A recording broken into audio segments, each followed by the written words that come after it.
बना दिया आपके लिए, ताकि आप उसको जो हटाना है हटा सकते हैं फिर, या ऊपर नीचे करना है तो।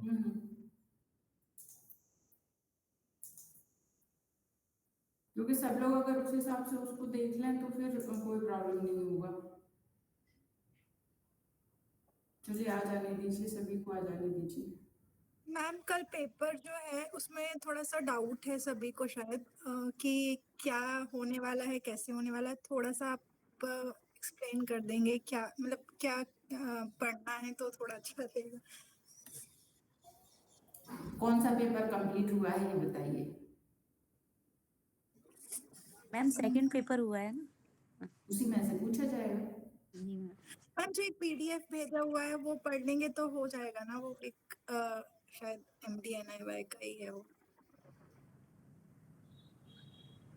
जो हमने भेजा है वो, या कहीं से कुछ और? मैम ने पेपर 2 भेजा था PDF, वो वाला, उसमें बस 2.6 का कुछ कंफ्यूजन था, बाकी सारा वही है आई थिंक। यस। ठीक है, तो सेकंड पेपर पूरा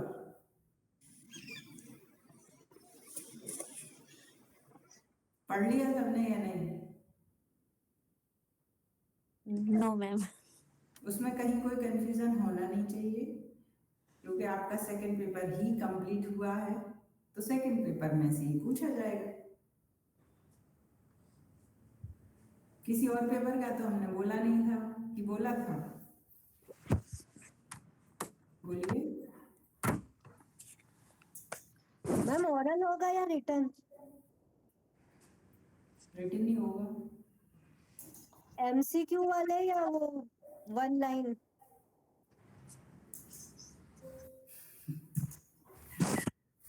बताइए कैसा करना है, MCQ या 1 लाइन? 1 लाइन नहीं होगा, MCQ भी हो सकता है। तैयारी कर लीजिए आप तो। मैम कैसे प्रिपरेशन में जैसे कुछ लिख के रखने के लिए, एक मिनट, क्या बोल रहे हो आप? मैं पूछ रही हूँ कि प्रिपरेशन कैसे, जैसे कुछ ऐसा पेपर, ब्लैंक पेपर्स वगैरह, पेन वगैरह, ये सब जैसे आप पूछेंगे तो we'll write and send you photo, मतलब कैसे होगा, कुछ थोड़ा समझ नहीं। उसके लिए ये करेंगे, गूगल फॉर्म जो होता है ना, गूगल फॉर्म जो होता है उसमें वो लिंक दे देंगे आपको, क्वेश्चंस लिख देंगे उसमें, और कुछ अपलोड का ऑप्शन भी रखेंगे।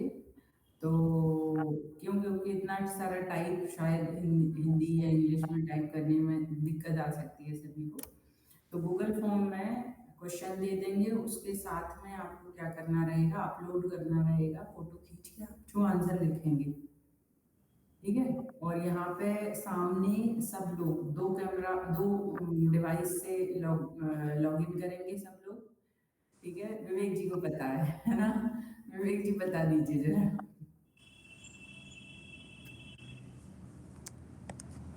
मेरे बेटे ने ऐसे एग्जाम दिए हुए हैं जहाँ 2 कैमरा रखते हैं, एक सामने एक साइड पे हमारे को देख रहा है, और हमारी स्क्रीन को भी देख रहा है कि हमारे कीबोर्ड के नीचे कुछ और तो नहीं रखा हुआ हमने। तो वो ट्राइपॉड पे रखते थे पीछे, तो वो दोनों मॉनिटर होते थे ऐसे। क्लियर हुआ? मतलब भले ही आप एक डिवाइस से लॉग इन करें, ठीक है, दूसरे पर आप एग्जाम देंगे, लेकिन वो भी दिखना चाहिए सच, है ना। ये आपकी एग्जाम की प्रिपरेशन भी रहेगी, क्योंकि ऐसे ही आपको उस टाइम भी एग्जाम देना रहेगा, तो आप कंप्लीट दिखना चाहिए एग्जाम देते हुए, और एक से आप एग्जाम देंगे, 2 डिवाइस चाहिए, ठीक है।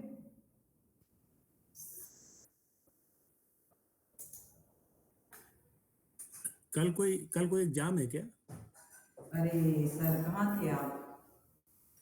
मैं यही था, अभी 5-10 मिनट के लिए नहीं था इधर, अभी शुरुआत में। अच्छा, परसों क्लास में थे आप कि नहीं? हाँ परसों थे। परसों अपनी कोई बात हुई थी? आप कह रहे थे कि फ्राइडे को कुछ लेंगे, तो फ्राइडे को क्या मतलब, जैसे एक कोई शॉर्ट क्वेश्चन वगैरह कुछ टाइप का इस तरह बता रहे थे कि फ्राइडे बोला था एग्जाम के लिए, शॉर्ट क्वेश्चन नहीं बोला मैंने, एग्जाम टेस्ट होगा ये बोला था। हाँ टेस्ट बोला था। हाँ, शॉर्ट क्वेश्चन नहीं बोला तो मैंने, लॉन्ग नहीं बोला, कुछ नहीं बोला। उसमें कैसा होगा, मतलब वो थोड़ा सा कुछ समझ में उसी विषय में बात चल रही है सर कि कैसे होगा। अच्छा अच्छा। हो चुकी है और ऑलमोस्ट एक्चुअली सभी मैं बात। 5-10 मिनट के लिए थोड़ा गैप ले लिया था कोई मैंने। बात नहीं सर, अपने पास समय बहुत कीमती है, 5-10 मिनट भी, क्योंकि अब उसमें आपको उसका प्रारूप कैसे रहेगा मैम? हमें ही लेना है। काश पहले बता दिया होता ये इन लोगों ने टाइम, तो शायद अच्छा रहता। चलिए हम लोग कहाँ पर थे? हाँ, एक्सेल पर एक्चुअली कल गूगल फॉर्म के थ्रू एग्जाम होगा आपका, और उस गूगल फॉर्म में आपको 2 डिवाइस से लॉगिन चाहिए। 2 डिवाइस से लॉगिन होने के बाद आप 2 डिवाइस से लॉग इन करेंगे, वो कैसे होगा यहाँ तो? विवेक सर बता दीजिए, थोड़ा सा गाइड कर दीजिए। आप एग्जाम दे चुके हैं पहले, एक में दिखना चाहिए आपको काम आंसर लिखते हुए, और एक से आप अपनी आंसर शीट अपलोड करेंगे, ऐसा है।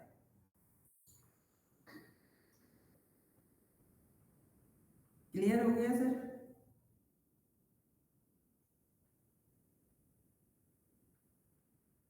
दो डिवाइस से लॉगिन आंसर आंसर शीट कैसे करनी है, मतलब पहले यहाँ लिखना है और उसकी फोटो खींच के भेजना था, ये बता रहे थे। अपलोड करना रहेगा।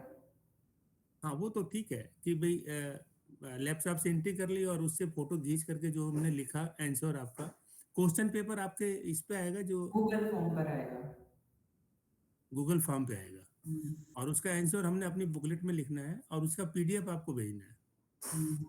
अच्छा, तो उसमें मतलब शॉर्ट क्वेश्चन भी होंगे, लॉन्ग क्वेश्चन भी, लॉन्ग क्वेश्चन ऐसे भी होंगे, सभी तरह के रहेंगे सर। सभी तरह के रहेंगे।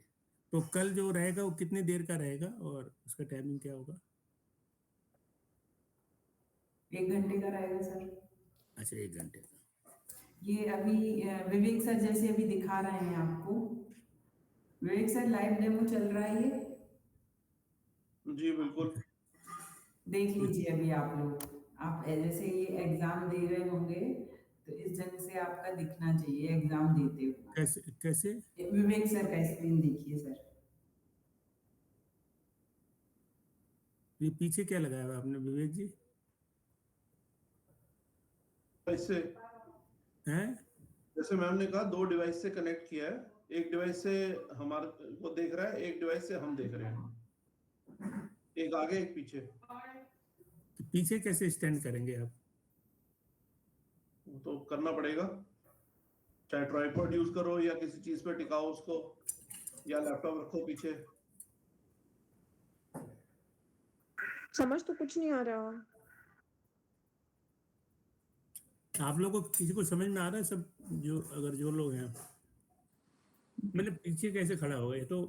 एक्सक्यूज मी सर, आप ना सर को दोनों में पिन कर लीजिए। सर ने 2 डिवाइस में खोल रखा है, तो आप दोनों को पिन करके एक बार देखिए। उनकी एक बार डेस्कटॉप का दिख रहा है और एक बार फ्रंट का दिख रहा है। तो वो पीछे से आगे को कवर कर रहा है और आगे से सर भी दिख रहे हैं, पीछे से पूरी स्क्रीन दिख रही है। दोनों डिवाइस को पिन करके देखिए एक बार।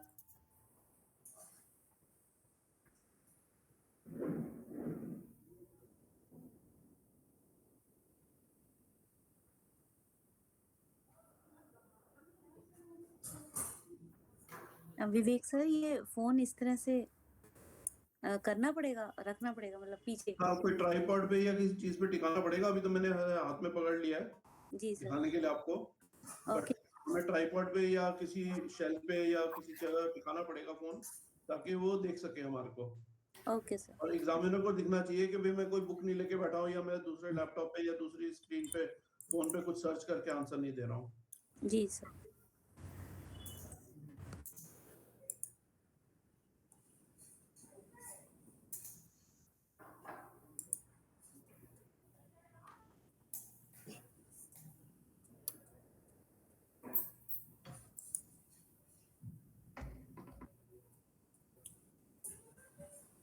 चलिए हम लोग अब आगे बढ़े। मैम हमें पेपर इंग्लिश में लिखना है कि हिंदी में? जो आपकी भाषा हो। हिंदी में लिख सकते हैं ना? हाँ, लिख सकते हैं। ठीक है। चलिए, यहाँ पर थे हम लोग, आगे बढ़ते हैं। हठ योग के बारे में आपको बता रहे थे। स्क्रीन शेयर हो गया होगा शायद, अभी अभी अभी हो गया शायद सर इसमें इतनी। जी जी ठीक है। ये पता नहीं क्या प्रॉब्लम, हमारा जो पर्सनल सिस्टम है उसमें भी, हमारे वाले सिस्टम में भी ये चीज होती है कि कभी कभी वो फाइल दिखती नहीं है, डाउनलोड हो जाती है लेकिन दिखती नहीं है। चलिए, तो हम लोग यहाँ पिछली क्लास में हठ योग पर बात कर रहे थे, और हठ योग क्या होता है उसकी डेफिनेशन के बारे में हमने आपको बता दिया था कि हठ योग किन शब्दों से मिलकर बना है और उसमें हा और ठा का क्या मतलब है, और हठ योग किस प्रकार से हमारे शरीर और मन पर काम करके और हमें राजयोग की तरफ लेकर जाता है। मतलब हठ योग के माध्यम से हम राजयोग तक पहुंच सकते हैं। हठ योग सीढ़ी की तरह काम करता है। अब आगे बढ़ते हैं, हमारा जो हठ योग में कौन कौन से अभ्यास शामिल हैं उस विषय में, कि हठ योग क्या है, उसमें कौन से क्रियाकलाप अपनाए जाते हैं कि वो हमारे शरीर और मन पर काम करता है। तो उसमें से सबसे पहली चीज ये है कि हठ योगिक ग्रंथ जितने भी हैं उन सब का निचोड़ ये है कि षटकर्म, आसन, प्राणायाम, मुद्रा, बंध और प्रत्याहार के माध्यम से षट योग के क्रियाकलापों को, हठ योग के क्रियाकलापों को अपनाया जाता है। हठ योग में सबसे पहले शुद्धि क्रियाओं के बारे में वर्णन आता है, और शुद्धि क्रियाएं हमारे शरीर को क्लीन करने का काम करती हैं। जैसे कि षट कर्म, षट मतलब 6, कर्म मतलब की क्रिया, तो षट क्रियाओं के माध्यम से हम शरीर की बाहरी और आंतरिक शुद्धि करते हैं, और इसमें हमारे शरीर के विभिन्न जो प्रणाली तंत्र है, मतलब डिफरेंट सिस्टम जो है हमारे, चाहे वो डाइजेस्टिव सिस्टम हो, रेस्पिरेटरी सिस्टम हो, एक्सक्रीटरी सिस्टम हो, सर्कुलेटरी सिस्टम हो, सारे जितने भी हमारे 11 सिस्टम्स होते हैं उन सिस्टम्स की इंटरनल क्लीनिंग की जाती है षट क्रियाओं के माध्यम से। और वो षट क्रियाएं कौन कौन सी हैं? षट क्रियाओं में षट मतलब 6, क्रिया मतलब की क्लींजिंग प्रोसेस। अब वो कौन कौन सी हैं? नेति, धौति, वस्ति, त्राटक, नौली और कपालभाति। फिर उसके बाद अब ये सामने आप देख भी रहे हैं चित्र के रूप में कि नेति क्या है, आप जानते भी हैं। धोती में 4 अंगुल चौड़ा कपड़ा और लेंथ इसकी कुछ मीटर में होती है, 9-10 मीटर, 12 मीटर ऐसे इसका लेंथ रहता है। 16 हाथ कहा जाता है वैसे ट्रेडिशनली। तो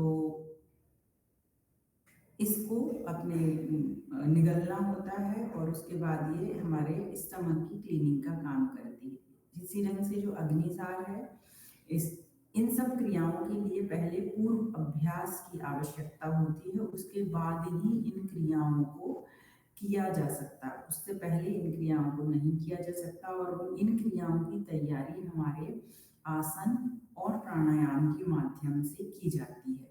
मतलब हमारे शरीर और मन को तैयार करना होता है इन प्रक्रियाओं को करने के लिए। उससे पहले ये क्रियाएं नहीं कराई जाती हैं। एकदम जैसे फर्स्ट डे आप आए और आपको क्रियाएं करवा दी जाएं तो ये संभव नहीं होता है। इसके लिए शरीर और मन की तैयारी की आवश्यकता होती है। हठ प्रदीपिका में भी मैम इसमें ये धोती, नेति, बास्ति, त्राटक, कपालभाति, ये और कौन सी होती है जी?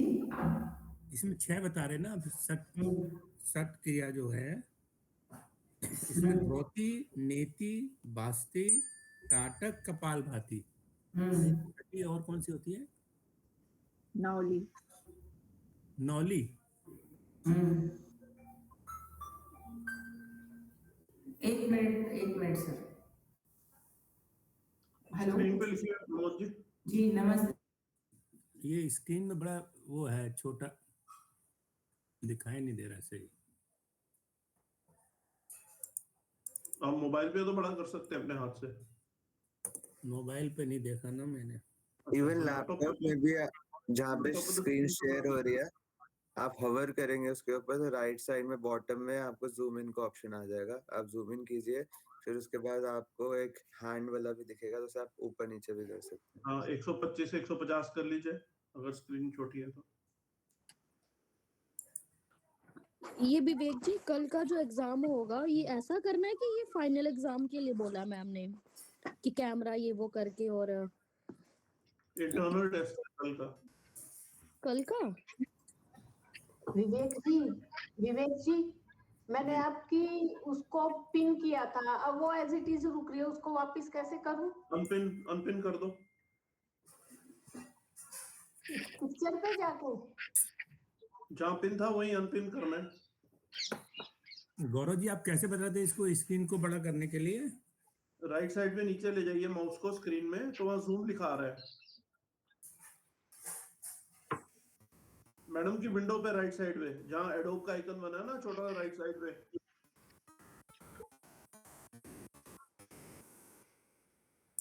वहाँ जूम लिखा आएगा। दिनांशी कल के एग्जाम का टॉपिक बता दो प्लीज। पेपर 2 थ्योरी पूरा जो मैम ने पढ़ाया है। पेपर 2 हाँ थ्योरी मैम ने जो कंप्लीट करा दिया उसी का है, और मैम ने उसका पीडीएफ भी शेयर किया हुआ है ग्रुप में। नहीं, मैं विवेक जी नहीं आ रहा है इसमें, स्क्रीन पे कहीं आ नहीं रहा। सेंटर में लाइए माउस, नीचे राइट साइड पे आपको मैग्नीफाइंग ग्लास का आइकन दिखेगा जूम करने के लिए। राइट साइड में तो कर रहा हूँ तो यहाँ नहीं आ रहा।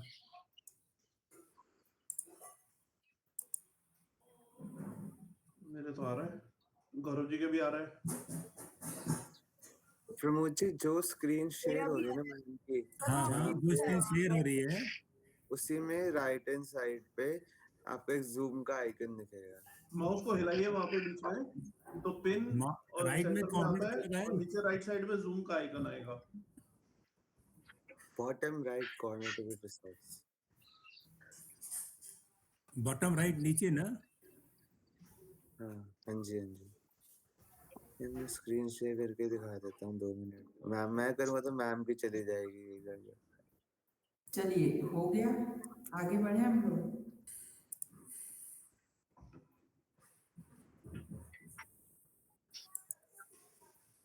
आगे बढ़े।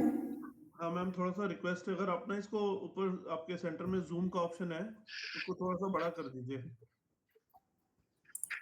1 मिनट, ऊपर वो प्लस और माइनस बना है ना सेंटर में।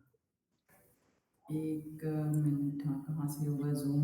हाँ जी ये वाला बस। हाँ अब ठीक है प्रमोद जी। हाँ आप सही आ रहे हैं। अब ठीक है सर। धोती आस्तीन फुल अच्छे से दिख रहा है ना सर? हाँ ये नॉली में मैम क्या होता है ये, मतलब हमने बास्केट में तो कपड़ा वगैरह मुंह में डालते हैं, मतलब कपड़ा कॉटन डाल करके और उसको लेते हैं। नॉली में देखिए धोती 15-16 हाथ कहा जाता है इसके विषय में, ठीक है। और नौली क्रिया हमारे पेट से संबंधित क्रिया होती है। इसमें ये 3 प्रकार की होती है, मध्य नौली, दक्षिण नौली और वाम नौली। और कपालभाति भी 3 प्रकार की होती है, वातक्रम, वेदक्रम और शीतक्रम, ठीक है। तो हमें तो सिर्फ अभी मतलब कपालभाति एक ही तरीके की बताई गई है। आपका प्रश्न जो था मैंने उसका उत्तर दिया है। अच्छा ठीक है। 6 क्लींजिंग प्रोसेस होती हैं, उन 6 क्लींजिंग प्रोसेस के नाम ये हैं, इनके करने की विधि अलग अलग है, ठीक है। आगे बढ़े सर। ठीक है, हमें मतलब नाम ही याद रखना है इनको, कोई और हाँ इनके मेथड को आपको याद, अगर आपके सिलेबस में हो प्रैक्टिकल में तो आपको पता होना जरूरी है। अगर आपके प्रैक्टिकल में नहीं है तो बस कोई आवश्यकता नहीं है। ये नॉलेज है कुंजल में आता है क्या? सर कुंजल अलग होता है, अच्छा, नौली अलग होता है। नौली पेट से संबंधित होती है, इस पेट की एब्डोमिनल मसाज से संबंधित होती है। कुंजल में पानी की आवश्यकता होती है, नौली में पानी की आवश्यकता नहीं होती है। इसको धोती को खाने के बाद भी किया जाता है और अलग से भी किया जाता है। तो यहाँ पर ये 6 क्रियाएं। मैम धोती को खाने के बाद भी किया जा सकता है? हाँ, नौली जो है वो धोती खाने के बाद भी की जाती है। ये हायर प्रैक्टिसेस में आते हैं, इसमें अभी आपको जाने की आवश्यकता नहीं है। क्यूरियोसिटी हो तो आप हठ प्रदीपिका या घिरण संहिता को उठाकर पढ़ सकते हैं और उसके बाद कोई प्रश्न दिमाग में आता है तो वो पूछ सकते हैं, लेकिन इस समय हमारे सिलेबस की जो डिमांड है हमें उसको पूरा करना है। क्लियर? आगे बढ़ें। तो हठ प्रदीपिका के अनुसार भी उतनी ही क्रियाएं हैं, सेम। घिरण संहिता के अनुसार भी उतनी ही क्रियाएं हैं, सेम। 6 क्रियाएं मतलब 6 क्रियाएं। अब इसके 6 क्रियाओं के अलग अलग प्रकारों के बारे में वर्णन घिरण संहिता में मिलता है, डीप में डिस्क्रिप्शन। उधर हठ प्रदीपिका में भी है, लेकिन छोटे रूप में बड़ी बातें कही गई हैं।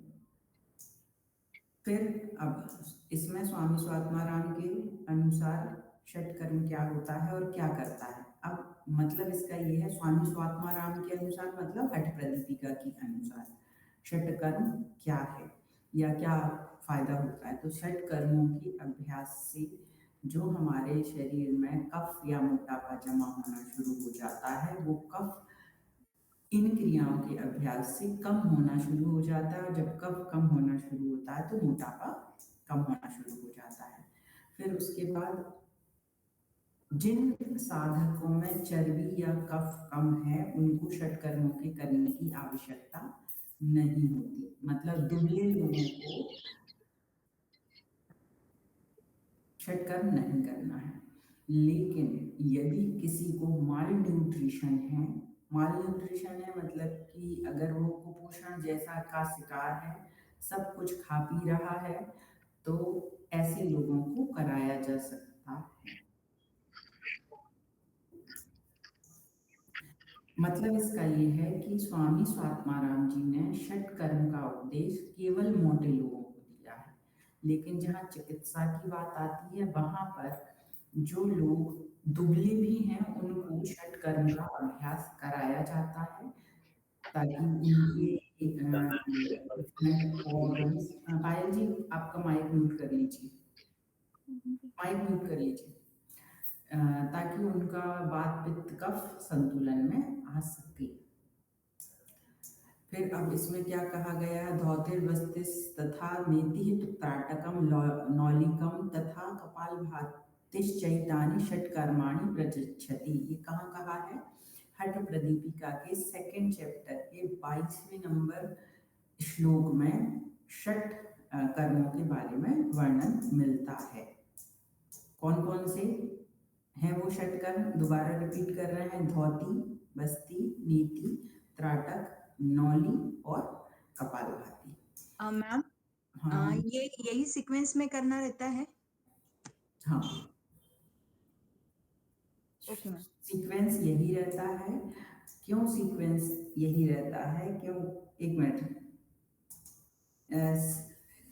सीक्वेंस के विषय में जब ये हायर प्रैक्टिसेस हैं तो करवाई तब जाती है जब व्यक्ति उस योग्य हो जाता है। लेकिन इसको क्योंकि नीति सरल क्रिया है तो ये पहले के परिप्रेक्ष्य में था, लेकिन वर्तमान में क्या है कि नीति सरल क्रिया है और लोगों में पेशेंस नहीं है उतना, तो उस वजह से थोड़ा सा ट्रेडिशनल सीक्वेंस में चेंज आया है वर्तमान में, लेकिन ट्रेडिशनल बुक में चेंज नहीं होगा।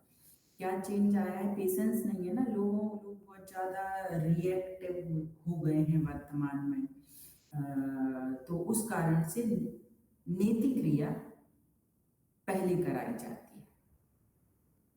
क्यों? क्योंकि नेति को करने के लिए व्यक्ति जल्दी तैयार हो जाता है, मन जल्दी तैयार हो जाता है, इस कारण से नेति को पहले किया जाता है वर्तमान में। लेकिन पुराने समय में ऐसा नहीं था। पुराने समय में सब चीज़ें ये सीक्वेंस से ही होती थी, क्योंकि इनका अपना विशेष महत्व है। आगे बढ़ते हैं। तो आप लोग धोती, बस्ती, नेति, त्राटक, नौली और कपालभाति, आप जब बोल के भी देखेंगे ना तो आपको नेति, धोती, बस्ती, या तो आप नेति को पहले बोल दें तो भी चलेगा, लेकिन आप कपालभाति, नौली, त्राटक, नेति, बस्ती, धोती बोलेंगे ना तो उतना ब्रेन, हमारे मस्तिष्क को ग्राह्य नहीं होता, फ्लो नहीं आता बोलने में।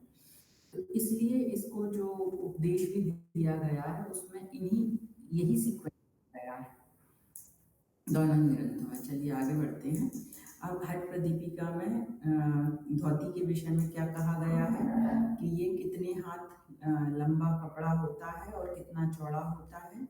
ये है हठ प्रदीपिका के 2nd चैप्टर के 24 नंबर श्लोक में क्या कहा गया है कि ये सबसे पहली चीज तो ये गुरु के निर्देशन के अनुसार करना है।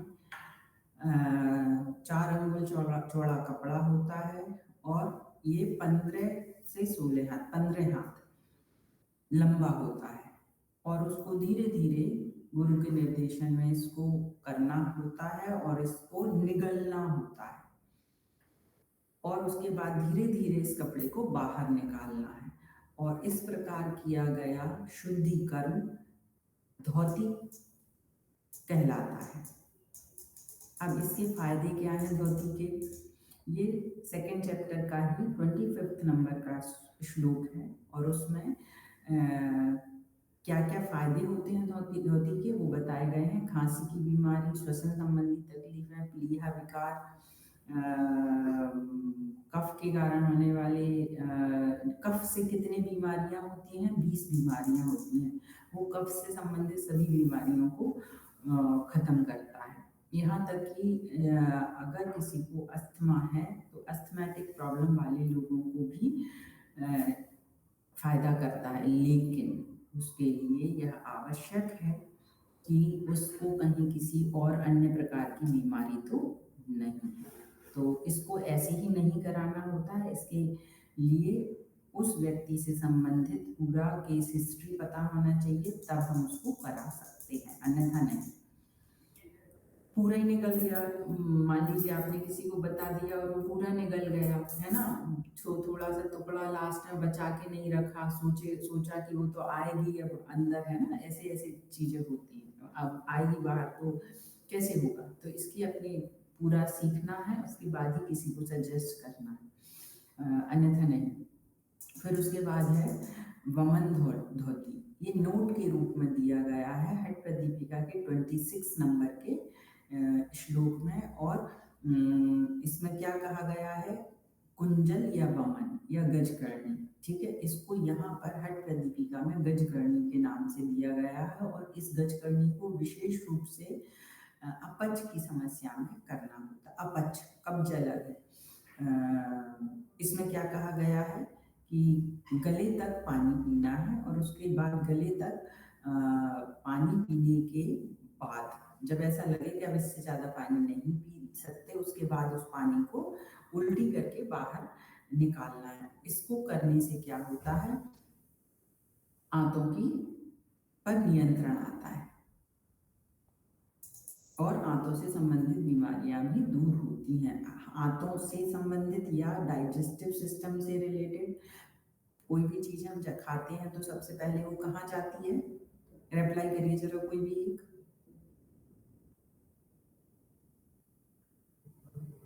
कोई भी चीज खाते हैं तो कहाँ जाती है? स्टमक में, पेट में। तो ये जो जब हम इसको करते हैं तो ये स्टमक की ही क्लीनिंग करती है, ठीक है। स्टमक की ही क्लीनिंग करती है और स्टमक से ही सारी बीमारियां शुरू होती हैं। लेकिन पानी तो स्टमक में जाएगा, लेकिन जब हम इसको बाहर निकालते हैं तो पूरा डाइजेस्टिव सिस्टम इन्वॉल्व होगा पानी को बाहर निकालने के लिए, इसलिए इसमें आंतों में महारत हासिल हो जाती है, ऐसा लिखा है। फिर उसके बाद आगे बढ़ते हैं। इसमें ये समझ लीजिए एनीमा के जैसा प्रोसेस है बस्ती, जिसको कि सेकंड चैप्टर के 27 नंबर श्लोक में बताया गया है। इसमें विशेष विधि बताई गई है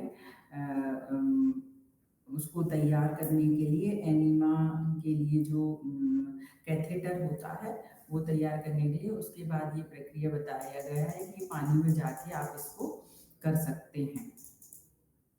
आगे बढ़ते हैं। इसको करने से क्या फायदा क्या होता है? यह सेम एनीमा जैसा होता है, कोई डिफरेंस नहीं है इसमें, बस रूप बदल गया है। पहले के टाइम में वो केले या उसके हल्दी के स्टेम से वो तैयार करके फिर उसके बाद किया जाता था। अब इसमें आगे क्या है कि इससे संबंधित बात पित्त और कफ को संतुलित किया जाता है इस प्रक्रिया के माध्यम से, बस्ती के माध्यम से। और हमारे शरीर में जो सप्त धातु होती हैं उनको स्वस्थ रखता है और इंद्रियों और आंतरिक अंगों को स्वस्थ रखता है बस्ती का अभ्यास। और जो गैस बनना शुरू होती है हमारे शरीर में, यह वाताग्नि, एक प्रकार की अग्नि होती है वाताग्नि, उस में वृद्धि करने का भी मतलब फायर में जो वाताग्नि है उसको इंक्रीज करने का काम करता है, डाइजेस्टिव फायर से संबंधित वाताग्नि। ठीक, फिर उसके बाद जो हमारी नीति क्रिया है इसके विषय में क्या कहा गया है कि वितस्ति माने करके, ऐसे कि 12 अंगुल की लंबाई में एक जो विशेष प्रकार से तैयार किया हुआ धागा होता है, उसको हमें अपने नाक और मुंह की सफाई के लिए उपयोग करना है, किया जाता है। और इस प्रकार से जो नीति क्रिया की जाती है वो सिद्ध योगियों द्वारा नीति नाम दिया गया है इसको। तो नीति आप लोग ने की भी होगी या देखी होगी कि किस ढंग से की जाती है। और नीति का वर्णन जो हठ प्रदीपिका है उसके 30 नंबर श्लोक में मिलता है। अब नीति करने से फायदा क्या होता है? नीति में क्या होता है, नाक से डालते हैं और मुंह से बाहर निकाल देते हैं। तो ये हमारे फ्रंटल जो साइनस होता है या साइनस कैविटी जो होती है उसको ठीक करने का काम करता है। और इसके लिए ये कहा गया है कि असाधारण दृष्टि प्रदान करता है।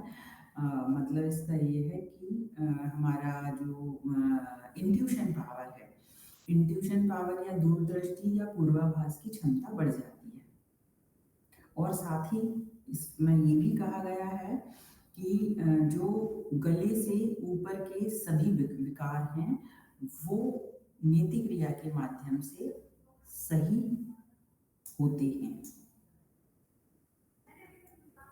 आगे बढ़ते हैं। यहाँ पर जल नीति का विशेष रूप से वर्णन नहीं किया गया है हठ प्रदीपिका में। हठ प्रदीपिका में विशेष रूप से वर्णन किस चीज का मिलता है?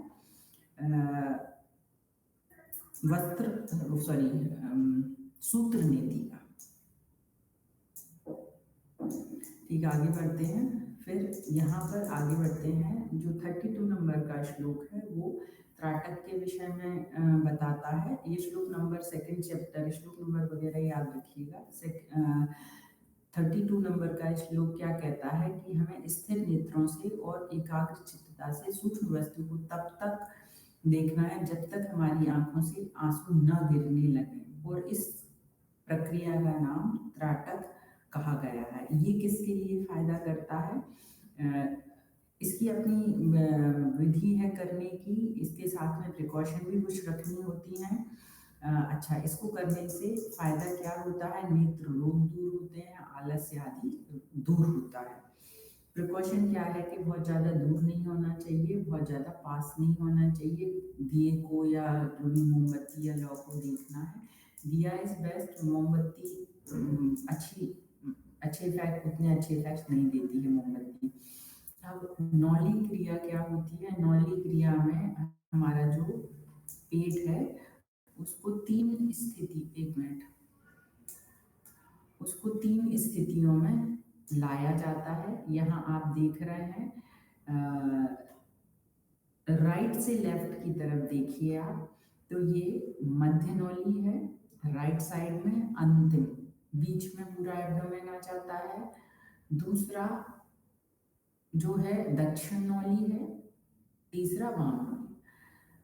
इस तरह से हमारे जो नौली क्रिया होती है उसके तीन भाग होते हैं। और इसमें क्या होता है? नौली क्रिया, नौली जो है, नौली की स्थितियां बताई गई हैं। नौली क्रिया में क्या होता है?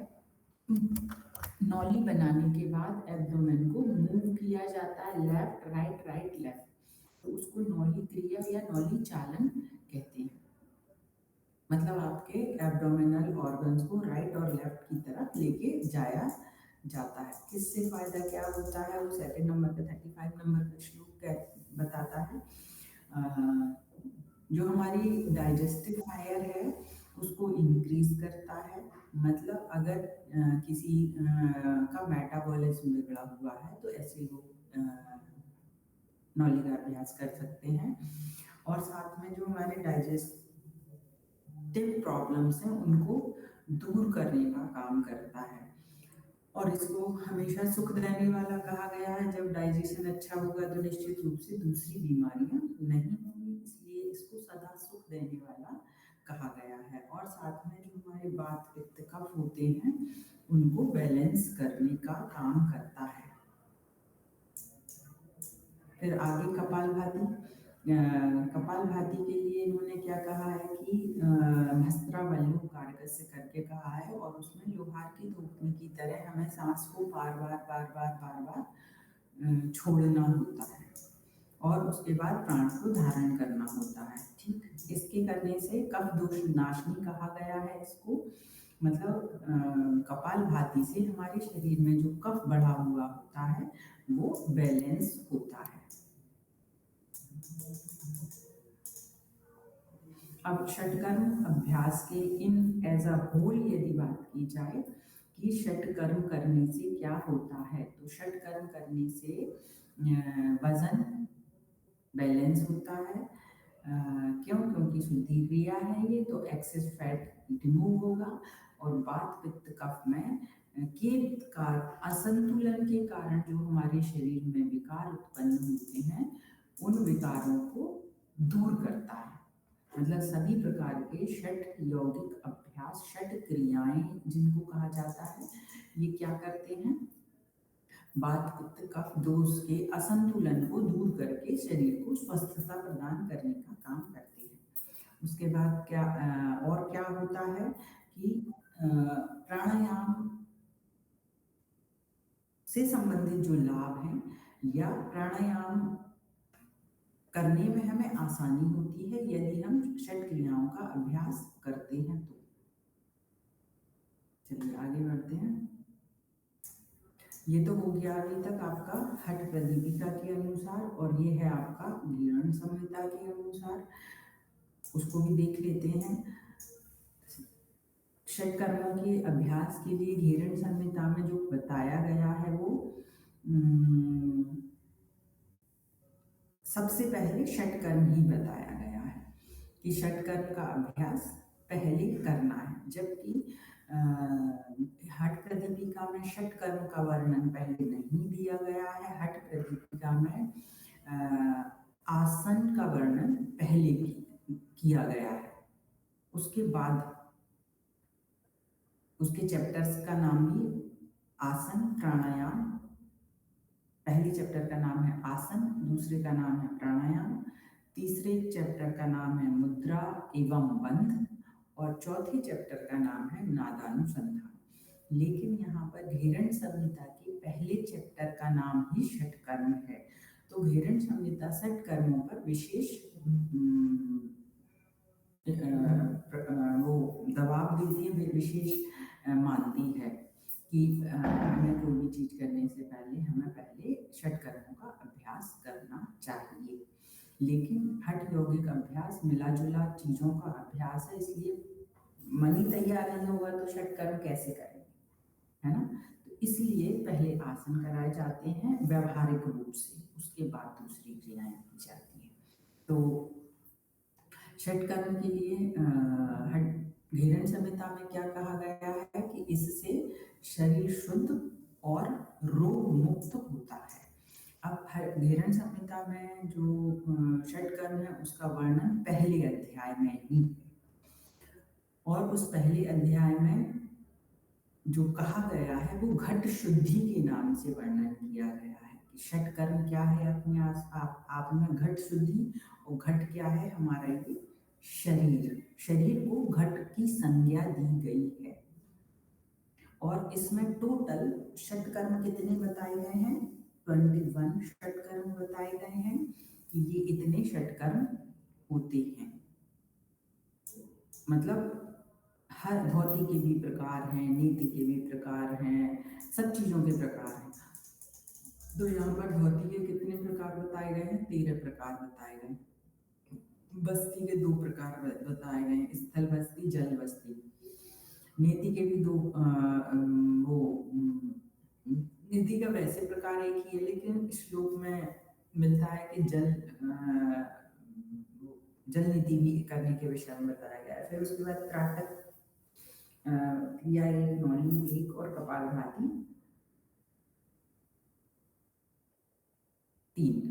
नाटक कितने बताए गए मैम?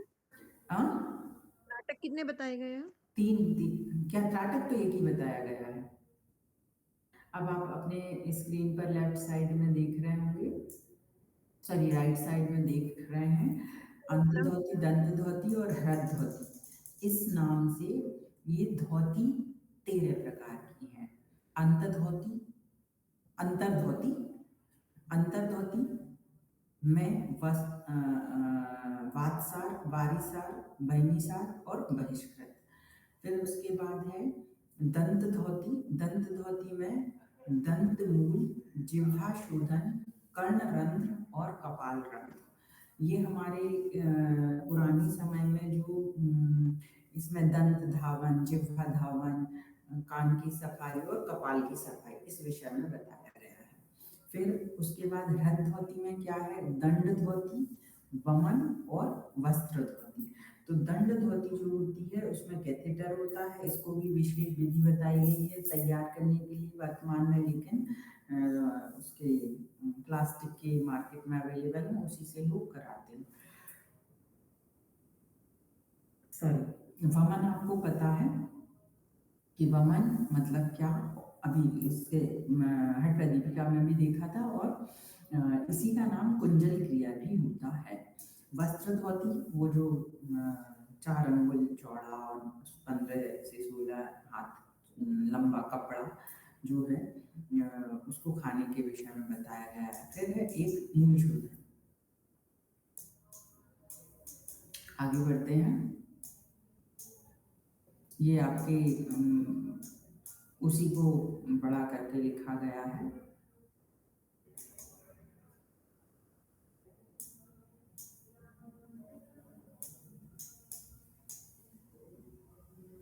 बस्ती कितने प्रकार की, जल बस्ती और स्थल बस्ती। नीति कितने प्रकार की, एक प्रकार की, अलग से टाइप नहीं बताया है लेकिन डिस्क्रिप्शन है उसमें जल और उसका सूत्र का। फिर उसके बाद नौली को लौली की भी बोला जाता है, जो कि एक ही प्रकार की होती है, लेकिन उसकी 3 स्थितियां होती हैं, मध्य, वाम और दक्षिण, तभी नौली चालन संभव हो सकता है। तो नौली को अलग प्रकार ना बोल के उसकी स्थितियां की 3 वाम, दक्षिण और मध्य। फिर उसके बाद है त्राटक, फिर कपालभाति, पादक्रम, व्युत्क्रम और शीतक्रम। हम लोग सामान्य रूप से जिस कपालभाति को करते हैं वो वातक्रम कपालभाति है। वात मतलब वायु, और ये जो व्युत्क्रम और शीतक्रम है ये पानी की सहायता से की जाती है। ये आपका चार्ट भी दिया गया है यहाँ पर, उसी से संबंधित, मतलब रिपीटेशन है ये एक तरह से। अब क्रियाओं के लिए इन होल क्या क्या प्रैक्टिसेस के लिए क्या क्या गाइडलाइंस हैं वो देख लेते हैं। सबसे पहली चीज़ तो क्रियाओं को खाली पेट करना चाहिए, इसीलिए क्रियाओं के करने का सबसे उत्तम समय क्या है? सुबह के समय। जैसे आसनों को 2.5 से 3 घंटे के विषय में बोला जाता है कि 2.5 से 3 घंटे के बाद आसन कर सकते हैं, ऐसा क्रियाओं के अभ्यास के लिए नहीं है। हालांकि अगर 5-6 घंटे का कोई खाली रह सकता है कंप्लीट पेट कि सुबह खाया और फिर उसके बाद शाम तक कुछ भी नहीं खा रहे हैं, चाय भी नहीं पी रहे हैं, केवल पानी पी रहे हैं और पानी भी नहीं पी रहे हैं, उस स्थिति में कराया जा सकता है। लेकिन क्रियाओं के लिए सुबह ही माना जाता है, आसनों के जैसा इसमें लागू नहीं है। चलिए आगे बढ़ते हैं। और क्रियाओं के लिए क्या कहा है कि ये किसी विशेषज्ञ की देख रेख में ही करना होता है और हर एक क्रिया के लिए विशेष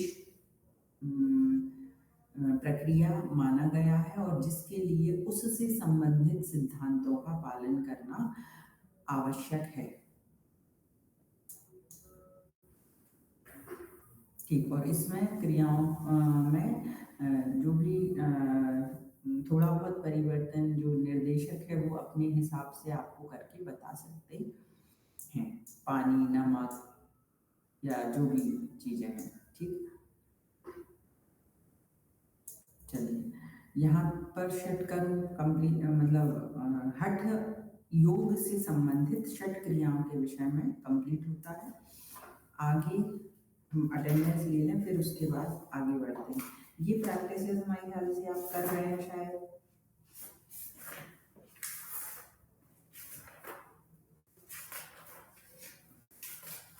आज कितनी तारीख है? 26-27 तारीख है ना?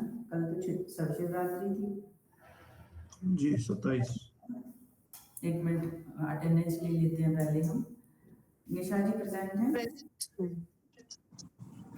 अभी तक का क्लियर हुआ और सबको प्लीज अगर कोई क्वेश्चन हो दिमाग में तो पूछ लीजिएगा। आर्या बस प्रेजेंट हैं आप? Yes ma'am. अपना माइक अनम्यूट कर लीजिए सब लोग, ताकि जल्दी जल्दी बोल के और फिर उसको बंद कर दें। Gaurav roll number 3 ma'am. Pramod ji, Shweta present ma'am. Seema ji, Seema ji present है? ठीक, जल्दी रेस्पॉन्ड करिए। Yes ma'am present. Astha ji, कहाँ है आस्था? आस्था प्रेजेंट है आप? Present ma'am. Yes ma'am. Urvashi ji, Shalu, yes ma'am. Meenakshi present ma'am. Rishita नहीं है, प्रेजेंट है ना? मेघना, ऋषिता को बोलते हैं ना एग्जाम देने कैसे मिलेगा इसको, एग्जाम देने नहीं मिलेगा। मेघना जी प्रेजेंट है? Present ma'am. चांदनी जी आप प्रेजेंट हैं?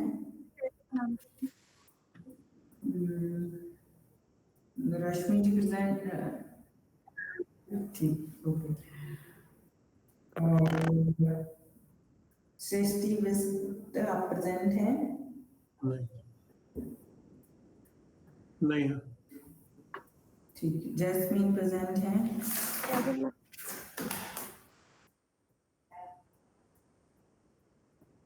क्या हुआ रश्मि मैम? वो अरुण जी बोल रहे थे तो आपका नाम रश्मि जी बोला तो दिख गए दोनों लोग तो लगा दी। तनु भाटी आप हैं? तनु, ओके ठीक। अभिषेक आप हैं? नहीं।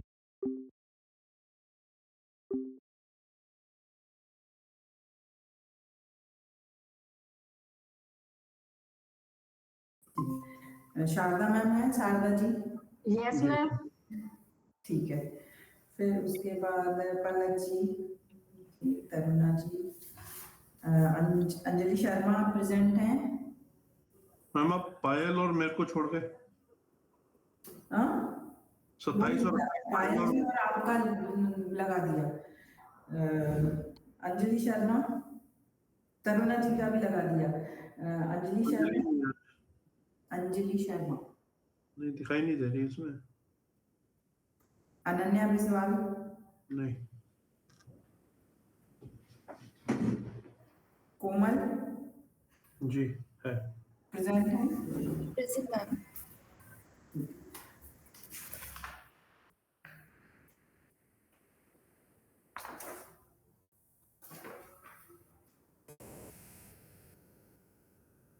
ठीक है, 5 लोग नहीं है मतलब, है ना? एक चलिए, कोई क्वेश्चन है आपका?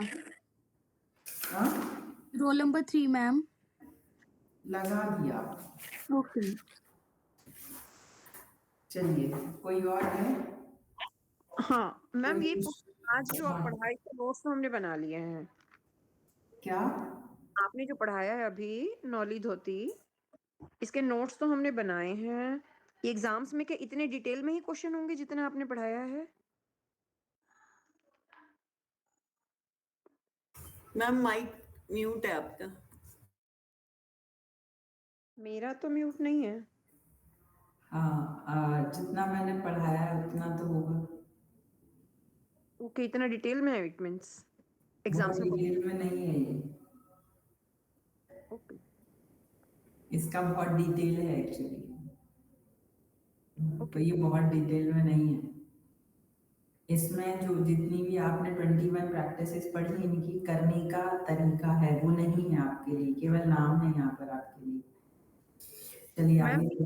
हाँ जैसे आपने श्लोक बताए, आपने श्लोक के नंबर बताए, जैसे हट प्रदीपिका के श्लोक नंबर बताए आपने, है ना? हमें ये मेंशन करना होगा एग्जाम में, क्वेश्चंस इस तरह से होगा? बिल्कुल हो सकता है। मैं धोती बोला तो हट प्रदीपिका 2 चैप्टर 2 का श्लोक। देखिए उसको क्या टेक्निक है उसकी, आप धोती, बस्ती, नेति, त्राटक, नौली, कपालभाति, इनको आप सीक्वेंस से याद कर लीजिए, ठीक है? इनको जैसे ही आप सीक्वेंस में याद करेंगे, उसके बाद वो जो स्टार्टिंग वाला याद कर लेंगे ना, 2.22 यही है, उसमें संस्कृत में श्लोक दिया है। उसके बाद आप अगला नेति जहां से चलेंगे, सॉरी धोती जहां से चलेंगे वहां से सीक्वेंस में याद कर लेना। बस नंबर ही याद ध्यान रखने आपको पैसों की तरह से, जैसे पैसे गिनते हैं ना अपन कि 10 का नोट, 20 का नोट, 30 का नोट, सॉरी 10, 20, 50 का नोट, ऐसे ही आपको यहाँ पर याद रखने कि ये पहला नोट कितने का है, इस ढंग से। मतलब ये श्लोक यहाँ से शुरू होता है इसके विषय में, मतलब धोती सॉरी षट क्रियाओं में धोती से ये श्लोक शुरू होते हैं, और बीच के श्लोक है नहीं आप कि है। आपने बस्ती के लिए बोला 2.27 है, हाँ त्राटक के लिए आपने बोला 2.32 है। तो वो उसमें जो लिखा हुआ है ना, बस वो एक मिनट, ये देखिए, ये है आपका धोती का श्लोक। इसके बाद इसके बाद कंटिन्यूएशन में है 22 के बाद, ये सब कंटिन्यूएशन में है। देखिए आप सब कंटिन्यूएशन में है, और जो गायब हो उसको गायब कर देना, ठीक है? चलिए आगे बढ़े हम लोग। अब सूक्ष्म व्यायाम देख लेते हैं। इसमें जो सूक्ष्म व्यायाम है उसके बारे में क्या बताया गया है। जैसा कि आप लोग सूक्ष्म व्यायाम, सूक्ष्म यौगिक अभ्यास, जैसे शब्द से ही पता चल रहा है कि सूक्ष्म मतलब क्या, ये हमारे सूक्ष्म शरीर पर प्रभाव डालते हैं, इसलिए इनको सूक्ष्म यौगिक अभ्यास कहा गया है। स्थूल शरीर पर तो डालेंगे ही डालेंगे, लेकिन इन क्रियाओं का समय छोटा है, कम समय लगता है करने में, इसलिए इनको सूक्ष्म यौगिक अभ्यास नाम दिया गया है, जो कि स्वामी धीरेन्द्र ब्रह्मचारी जी द्वारा, जो कि फाउंडर हैं मोरारजी देसाई के, उनके द्वारा इन विशेष यौगिक अभ्यासों को दिया गया है। और ये नंबर में कितने हैं टोटल? 48 हैं। और ये सूक्ष्म यौगिक अभ्यास का इन्होंने ज्ञान किससे लिया था? महर्षि कार्तिकेय जी से। मतलब इनके गुरु का नाम कार्तिकेय जी है। ठीक है। अब ये हमारे बॉडी के इंटरनल ऑर्गन्स पर काम करती हैं, सूक्ष्मता से काम करती हैं। और इन अभ्यासों में ब्रीथिंग प्रैक्टिसेस, ब्रीथिंग इंक्लूडेड है सूक्ष्म यौगिक अभ्यासों में।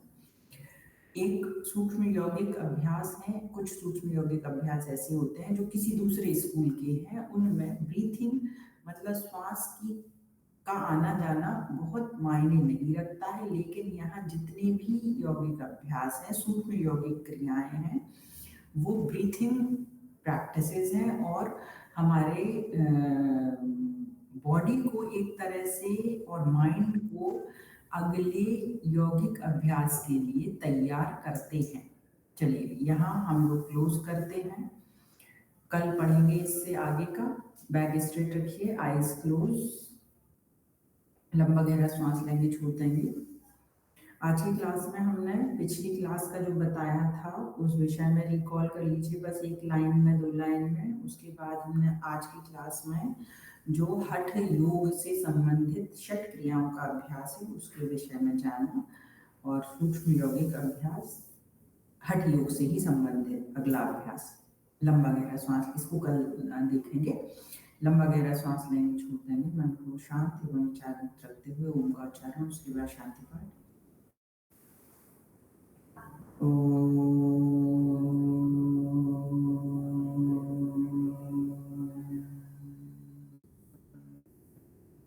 शांति शांति शांति। दोनों हाथ नमस्कार मुद्रा में अपने माता पिता गुरु और ईश्वर को प्रणाम और धन्यवाद का भाव। Thank you so much. आप लोग नमस्कार मैम। नमस्कार सर, आप लोग लेफ्ट कर सकते हैं। नमस्ते। नमस्कार। Thank you ma'am. नमस्कार मैम। नमस्कार। नमस्कार सर। नमस्कार।